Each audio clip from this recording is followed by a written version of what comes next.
برضاه.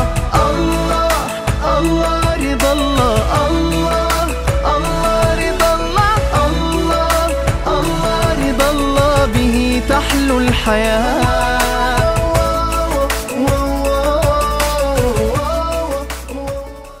تبسم للحياة، تساءل قل أين الطريق، لا تحزن تفاءل هو الله يرضيك. تبسم. بسم الله الرحمن الرحيم. Assalamualaikum warahmatullahi wabarakatuh.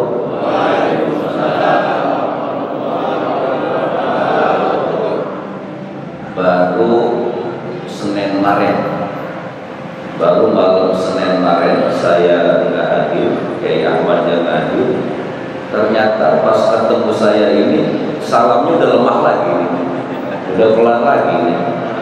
Assalamualaikum warahmatullahi wabarakatuh.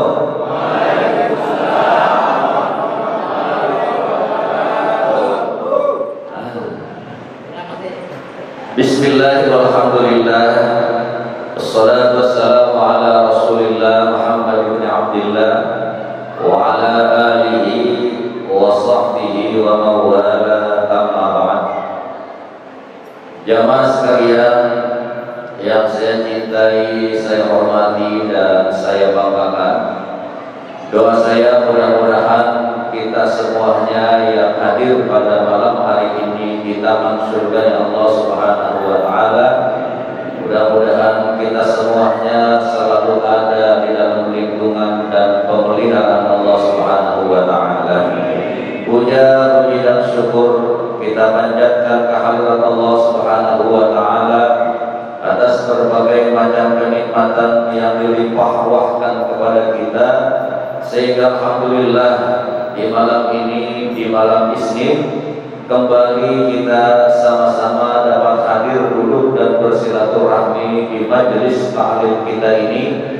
Dan mudah-mudahan setiap langkah kaki kita menuju tempat yang paling mulia ini, hadir dan duduknya kita, ngaji dan silaturahminya kita, kesemuanya akan mendapat ganjaran dan balasan pahala dari Allah Subhanahu wa Ta'ala. Allahumma shalli ala Sayyidina Muhammad wa ala ali Sayyidina Muhammad.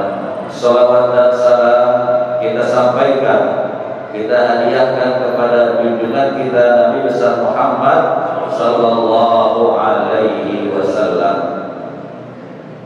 Jamaah sekalian, ma'asyiral muslimin wal muslimat, bahasan kita pada malam hari ini adalah babun fil mubadharati ilal khairat. Satu bab yang mengajak kepada diri kita ini agar bersegera untuk melakukan, untuk berbuat berbagai macam kebaikan. Nah, mudah-mudahan setelah kita mengerti, setelah kita memahami, maka timbul upaya buat diri kita untuk mengamalkannya. Dan insya Allah ketika kita sudah mengamalkannya dengan hati yang ikhlas, maka insya Allah di malam hari ini kita ada di taman surganya Allah, dan insya Allah kelak di akhirat kita akan dimasukkan ke dalam surga Allah yang hakiki. Jamaah sekalian yang dimuliakan Allah Subhanahu wa Ta'ala, di dalam Al-Quran Allah Subhanahu wa Ta'ala berfirman, wasari'u ila maghfiratin min rabbikum wa jannatin arduhas samawati wal ardh u'iddat lil muttaqin. Kata Allah Subhanahu wa Ta'ala, wasari'u ila maghfiratin min rabbikum. Hai manusia, hai umat Islam wabil khususnya, sari'u ila maghfiratin min rabbikum. Jangan kalian tunda-tunda lagi, jangan ada kata besok-besok lagi, jangan ada upaya entar-entar lagi. Wasari'u, maka bersegeralah kalian ila maghfiratin min rabbikum. Bersegeralah kalian untuk mendapatkan ampunan dari Tuhan kamu. Bersegeralah kalian untuk mendapatkan maghfirah dari Allah Subhanahu wa taala lewat berbagai macam cara, lewat berbagai macam ketakwaan, lewat berbagai macam ibadah yang bisa kita lakukan. Baik sekecil apapun itu jenis kebaikan, baik sekecil apapun itu jenis ibadah, apalagi yang besar, maka bersegeralah kalian untuk melakukan kebaikan. Dan ini adalah perintah Allah. Jadi Allah Subhanahu wa taala memerintahkan. Dan fi'il yang ada di sini adalah fi'il amr lil wujub. Artinya perintah-perintah yang merupakan kewajiban. Dan manakala perintah ini kita abaikan, manakala perintah ini kita tinggalkan, maka dosalah yang akan kita peroleh. Maka Allah Subhanahu wa taala berfirman, wasari'u ila maghfiratin mir rabbikum. Selagi ada kesempatan, selagi kalian masih hidup di dunia yang tinggal sementara ini, maka bersegeralah untuk memperoleh, untuk meraih ampunan dari Allah Subhanahu wa taala. Nah, mudah-mudahan kita semuanya ini mendapat ampunan dari Allah Subhanahu wa taala. Lalu apa kata Allah Subhanahu wa taala berikutnya? Wa jannatin arduhas samawati wal ardu 'iddat lil muttaqin. Hai manusia, hai umat Islam, segeralah kalian memperoleh surganya Allah Subhanahu wa taala. Nah, malam ini kita ada di taman surga. Maka perintah dari Allah Subhanahu wa taala lewat hadirnya kita, lewat duduknya kita di taman surganya Allah pada malam hari ini, wa jannatin arduhas samawati wal ardh. Jangan hanya sekadar duduk di taman surga, tapi upayakanlah, berusahalah semaksimal mungkin untuk mendapatkan surganya Allah Subhanahu wa taala. Gambaran tentang surganya Allah Subhanahu wa taala, arduhas samawati wal ardh. Luasnya surga itu adalah al-ardu was samawati. Kita tahu jamaah sekalian, Bapak Ibu yang dimuliakan Allah, langit itu ada berapa lapis? Ada? Bumi 7. Kalau bumi 7 lapis nempel. Tapi kalau langit 7 lapis, jaraknya Allah yang hanya Allah yang tahu. Surga yang telah menjadi penghuni orang-orang yang beriman itu digambarkan oleh Allah Subhanahu wa taala, arduhas samawati wal ardh. Luasnya surga itu adalah seluas 7 lapis langit dan 7 lapis bumi. Jadi kita bisa bayangkan betapa luasnya surga Allah Subhanahu wa taala. Satu langit saja itu sudah tidak ada kecanggihan apapun yang dimiliki oleh manusia untuk bisa mengukur luasnya langit. Baru satu saja. Nah, luasnya surganya Allah Subhanahu wa taala 7 lapis langit plus 7 lapis bumi. Kayak apa itu? Nah, sebegitu luasnya surga yang Allah siapkan, sebegitu luasnya surga yang begitu penuh dengan keindahan, penuh dengan kenikmatan, yang sebegitu luasnya, buat siapakah surga itu? U'iddat lil muttaqin. Bahwa surga itu disiapkan untuk orang-orang yang bertakwa. Dan mudah-mudahan kita semuanya ini tergolong dan termasuk orang-orang yang bertakwa kepada Allah Subhanahu wa taala. Lalu apa definisi? Lalu apa ta'rif daripada al-muttaqin? Apa yang dimaksud dengan al-muttaqin? al-imtisalul awamir wa ijtinabun nawahi. Orang-orang yang takwa itu adalah mereka yang mengerjakan perintah Allah dan mengerjakan perintah Allah sebatas kemampuannya dan menjauhkan apa yang dilarang oleh Allah Subhanahu wa taala. Nah, manakala kita mampu mengerjakan apa yang diperintahkan oleh Allah sebatas kemampuan kita, dan manakala kita mampu meninggalkan apa yang dilarang oleh Allah Subhanahu wa taala, maka masuklah kategori kita ini al-muttaqin. Maka masuklah kita ini kategori orang-orang yang bertakwa. Dan ketika kita sudah dinyatakan oleh Allah Subhanahu wa taala bahwasanya kita ini orang yang bertakwa, maka Allah persiapkan buat kita al-jannah. Maka Allah persiapkan buat kita surga. Harapan dengan penuh harapan. Kalau pada malam hari ini kita duduk di masjid, kita duduk di majelis taklim, dan majelis taklim ini adalah taman daripada taman surganya Allah, dan ini kita buktikan bahwa diri kita ini malam ini waktu yang ada, mungkin dengan kesibukan yang lain, dengan keperluan yang lain, hal-hal yang lain kita tinggalkan, lalu kita arahkan langkah kaki kita untuk hadir dan duduk di majelis taklim ini adalah bukti bahwasanya diri kita di akhirat nantinya kepengen masuk surga. Jadi malam ini kita ada di taman surga dunia, taman surganya Allah yang ada di dunia, maka insya Allah nanti di akhirat kita akan benar-benar masuk ke dalam surganya Allah.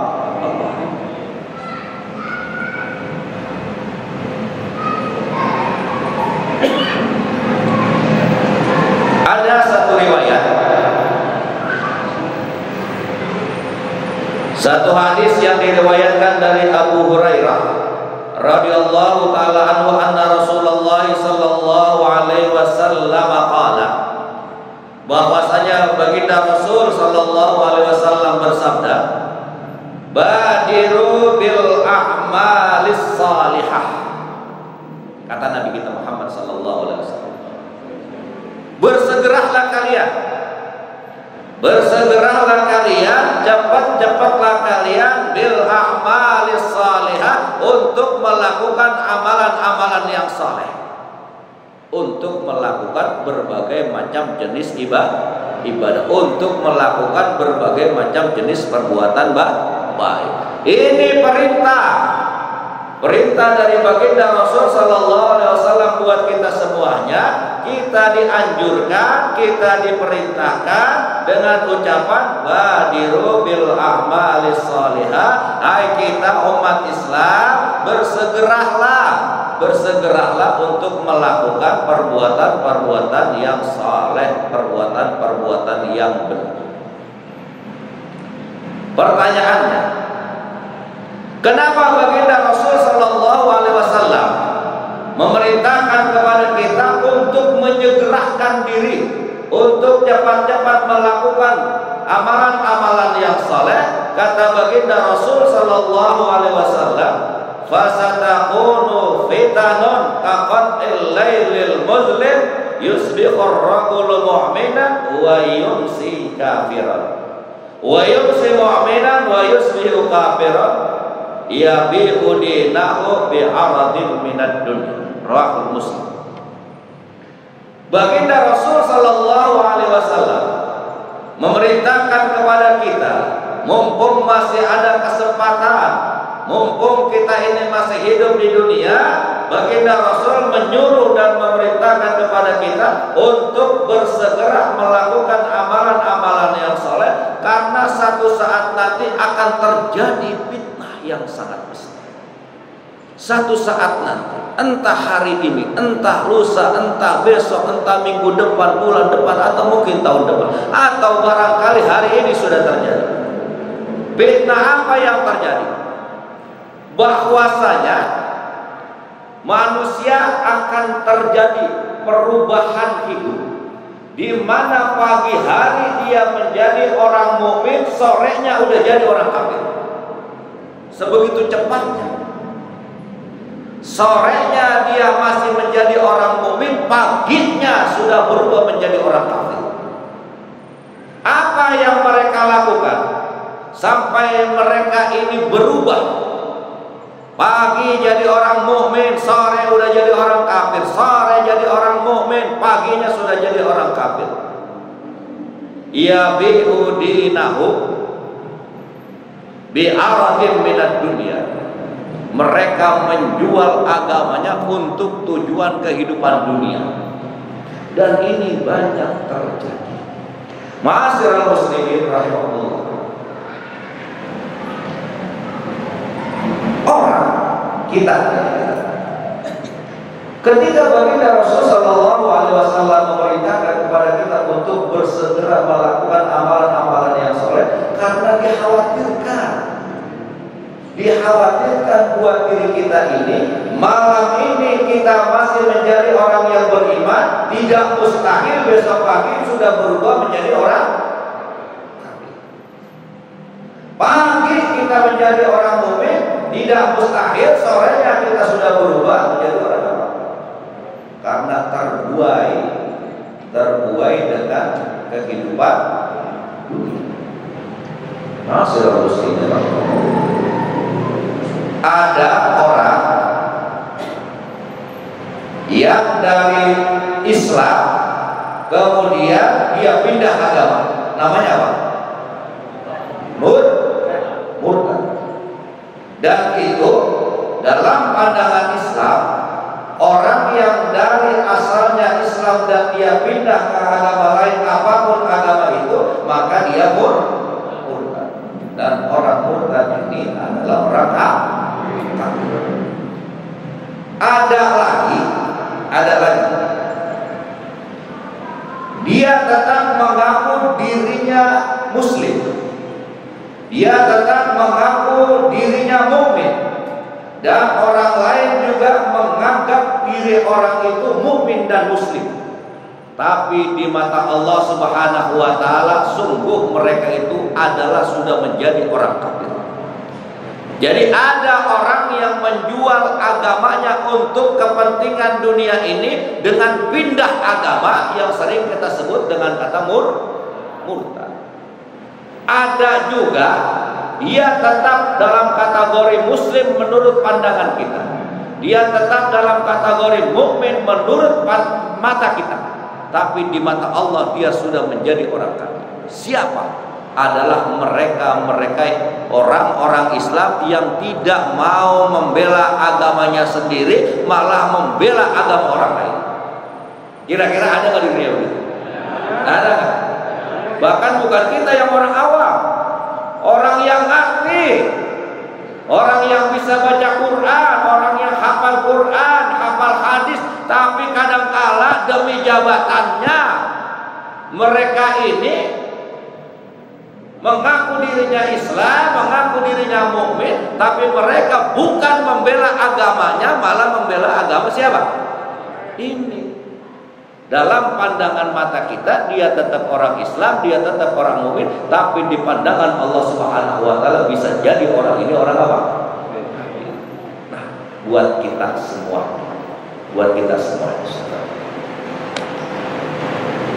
Kita hidup ini di dunia apa di akhirat? Di dunia. Kata Nabi kita Muhammad sallallahu alaihi wasallam, ad-dunya sijnul mu'min wa jannatul kafir. Ketahuilah wahai saudaraku bahwasanya dunia buat orang mukmin, dunia buat kita ini adalah penjara. Dunia buat orang mukmin ini adalah penjara, dan surga buat orang-orang kafir. Jadi ketika ada orang mukmin yang mengaku dirinya muslim, yang mengaku dirinya mukmin, tapi dia menjadikan dunia ini sebagai surganya pada saat dia hidup di dunia ini, maka tidak mustahil orang ini di hadapan Allah sudah menjadi orang. Kenapa?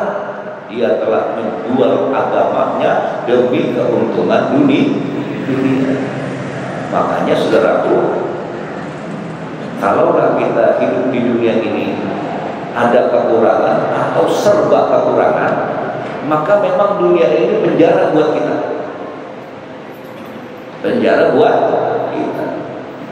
Lalu kalau dunia ini penjara buat orang mukmin, itu artinya bahwa dalam menjalani kehidupan dunia ini kita ada filternya, kita ada batasan-batasannya, kita tidak boleh apa saja kita kerjakan. Kenapa demikian? Karena kita dalam Islam ada yang namanya halal, ada yang namanya haram. Yang halal kita kerjakan, yang haram. Nah sementara buat mereka tidak mengenal haramkah itu, halalkah itu, apakah itu, subhatkah itu. Mereka tidak mengenal itu. Semuanya mereka lakukan demi kesenangan dunia. Maka untuk itu, ketika sampai kita dipanggil oleh Allah Subhanahu wa taala, sekali kita la ilaha illallah sampai mati jangan berubah, tetap apa? Tetap la ilaha illallah. Kata Nabi, siapa orang yang di akhir hayatnya dia bisa mengucapkan kalimat tauhid la ilaha illallah, dakhalal jannah. Jadi ketika kita sakaratul maut, entah itu suara kita, lidah kita, entah itu mata kita, entah itu hati kita tutup akhir kehidupan dunia kita ini dengan kalimat tauhid la ilaha illallah, pastikan kita akan masuk ke dalam surganya Allah. Dan inilah yang harus kita jaga. Iman inilah yang harus kita jaga. Jangan sampai demi kesenangan, demi kepentingan, demi kejabatan, dan demi yang lain-lainnya kita jual agama kita. Nah, mudah-mudahan apa yang saya sampaikan ada manfaatnya. Mohon maaf bila